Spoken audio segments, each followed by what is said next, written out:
Hola, soy Esteban Polanco de la Federación de Campesinos hacia el Progreso de la Cuenca Alta del Río Yuna en la provincia de Monseñor Nomuel, República Dominicana. Quiero expresar profundamente en nombre de nuestra organización mi agradecimiento a los estudiantes de Canadá por el inmenso esfuerzo que hicieron por que de nuestra federación fuera una comisión a explicar allá nuestra experiencia. Lamentablemente no pudo ser posible, las razones objetivas las desconocemos, pero podemos asegurar que nadie impedirá que sigamos expresando lo que sentimos y que nadie nos vencerá jamás. Quiero compartir con ustedes un poco de lo que es la historia de nuestra organización. En la década de los 90, en medio de la situación de crisis que vivíamos los campesinos de la montaña del Alto Yuna, aparecen tres grandes problemas. Por un lado, se estaba construyendo una central hidroeléctrica en la que no existía un marco legal que regulara las acciones de estos contratistas y de la institución pública que operaba, y nos maltrataban inmisericordiamente. En segundo lugar, tenían una decisión, el Estado tenía la decisión de desalojar a los campesinos de las montañas bajo el pretexto de que había que conservar la cuenca. Y paradójicamente se había dado una concesión minera, es decir, por un lado vamos a desalojar a los campesinos porque están ocasionando grandes daños al río, haciendo conuco para sobrevivir, pero por otro lado vamos a darle una concesión minera para que se explote una mina de oro que hay en nuestra área. Entonces, en medio de esas tres situaciones, nuestra organización comienza a dar sus primeros pasos. En primer orden, en la primera, yo diría, franja de defensa fue con el tema de la presa. Ahí nosotros desarrollamos una gran lucha que al final logramos vencer, hacerle entender que estábamos en nuestros derechos, y junto con ello logramos conquistar algunas reivindicaciones sociales, tales como la carretera, la energía eléctrica, una clínica de salud primaria, una escuela, una serie de conquistas de la comunidad que iban a contribuir significativamente en el desarrollo integral de las comunidades. Con el tema del desalojo, nosotros logramos convencer a las autoridades de que primero era injusto, y en segundo lugar lo que ellos querían hacer, lo que pretendían hacer, que era supuestamente conservar la cuenca, que si en realidad había una intención de que eso se hiciera, lo podían hacer con nosotros, es decir, el Estado lo podía hacer coordinado con nosotros. Y lo de la mina, que fue lo que realmente le dio una connotación extremadamente grande, porque fue una lucha que se extendió en todo el territorio nacional. Nosotros logramos no solamente convencer a las autoridades, porque nunca se pueden convencer de que se echen para atrás proyectos de esta naturaleza, también derrotar a las mineras, a las empresas que querían explotar esta mina, y finalmente logramos sacarlo de la zona. Aún es un peligro latente porque el yacimiento sigue ahí, pero nosotros, los campesinos y campesinas de esta montaña, decimos que bajo ninguna circunstancia vamos a permitir que ninguna empresa transnacional venga a hacer lo que ha ocurrido en Barry y lo que ha ocurrido en la zona de Falcón, en la zona de La Peguera, en Guayguí, que solamente nos dejan los hoyos y se llevan la riqueza que realmente aquí existe. Concluido ese proceso de lucha que nos costó unos 6 años, procedimos a hacer un diagnóstico comunitario que nos reflejara las áreas que debíamos trabajar en lo adelante. Las áreas identificadas fueron el desarrollo institucional, el desarrollo social, el desarrollo económico y el medio ambiente. En el área de desarrollo institucional concebimos, en primer lugar, fortalecer la capacidad de gestión de las asociaciones locales. Necesitábamos asociaciones con capacidad de darle respuesta a los problemas que se presentaran en lo adelante en cada una de las comunidades. por otra parte, necesitábamos fortalecer la unidad ejecutiva de la organización de forma tal que junto con las comunidades locales le pudiéramos dar respuesta concreta a las necesidades y problemas que surgieran. Se necesitaba también crear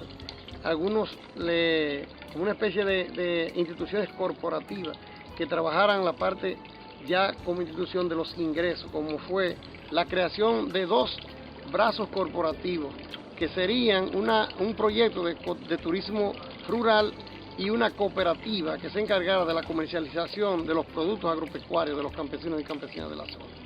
En lo social, establecimos que hasta que todas las comunidades no tuvieran escuelas, que no tuvieran acceso a la salud, caminos o vías de penetración a comunidades tan distantes como las del Alto Yuna, el tema de la recreación, la energía eléctrica, hasta que no contáramos en cada una de estas comunidades con estos servicios, no íbamos a parar más. Afortunadamente hemos avanzado mucho, principalmente en el área de educación y el tema de la electrificación. Para nada más decir un ejemplo, hoy por hoy nos queda una sola comunidad de las más de 20 que existen en la cuenca que no cuenta con energía eléctrica, y ya en los próximos días vamos a comenzar a construir un proyecto para esta comunidad. La parte de desarrollo económico sabíamos que iba a ser muy dificultoso porque a final de la década de los 80 el Estado Dominicano, producto de la decisión de desalojar a los campesinos y campesinas de la montaña, había suprimido los créditos desde el Banco Agrícola a la producción de la zona. Entonces, en ese sentido y en respuesta a esa decisión estatal, nosotros decidimos comenzar a desarrollar proyectos pequeños para que a través de estos programas los campesinos y campesinas percibieran algunos salarios que le fueran mejorando sus niveles de ingreso también. En el tema ambiental yo pienso lo más significativo que la organización ha podido trabajar, porque fue producto de todas las grandes luchas que desarrollamos en defensa de la cuenca. En ese sentido, hemos desarrollado una gran capacidad de asumir como nuestra principal responsabilidad la conservación de un área que produce mucha agua para cientos de miles de familias del país. El otro aspecto que para nosotros es vital es la capacidad que ha tenido la organización de articularse con otras organizaciones del país y con otras comunidades del país para luchar por la defensa de los recursos naturales en cualquier sitio donde se encuentre.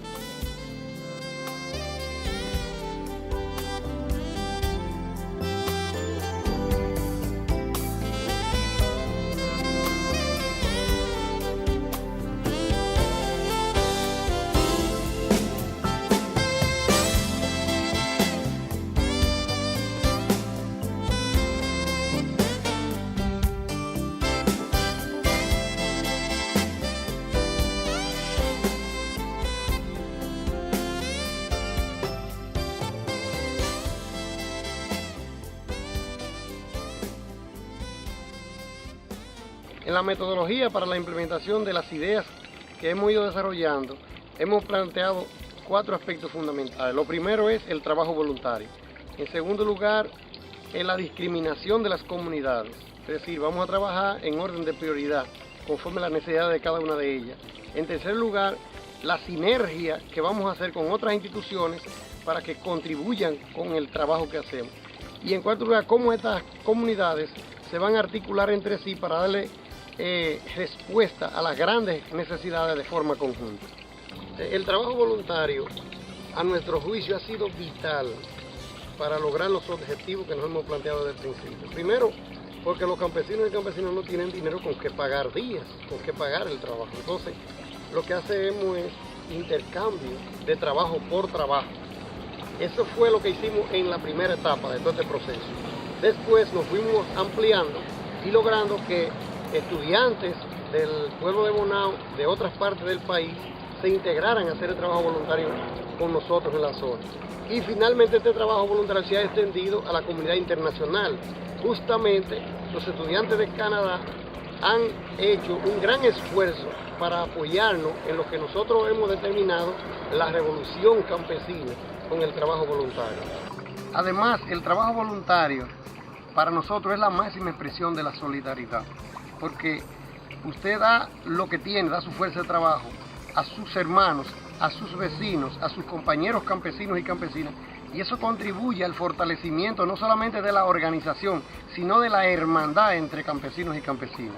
El otro aspecto es que la federación trabaja con las comunidades más vulnerables, aquellas que están más difíciles de llegar, aquellas que son más pobres, aquellas donde el Estado nunca aporta nada porque están en lugares demasiado difíciles para llegar. Entonces ahí es donde nosotros priorizamos el trabajo, no solo de la federación, sino de todas las instituciones que de una u otra manera participan con nosotros.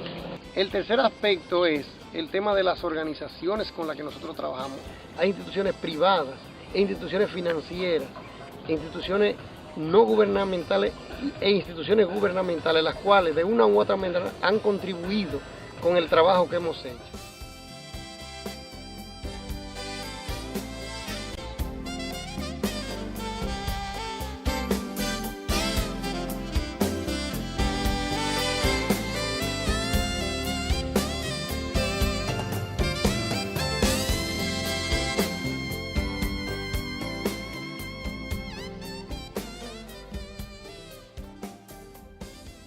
Por último, pero no menos importante, está el tema de la participación de las comunidades y de las organizaciones de manera integral en cada uno de los procesos que hemos desarrollado.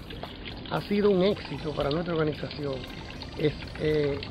poner en práctica lo que es la democracia participativa, darle la oportunidad a la gente, a las organizaciones, a las comunidades para que se integren de una manera consciente y voluntaria en la solución de sus propios problemas. Será la única manera que podemos decir en el futuro que las actividades y acciones que desarrollemos sean sostenibles.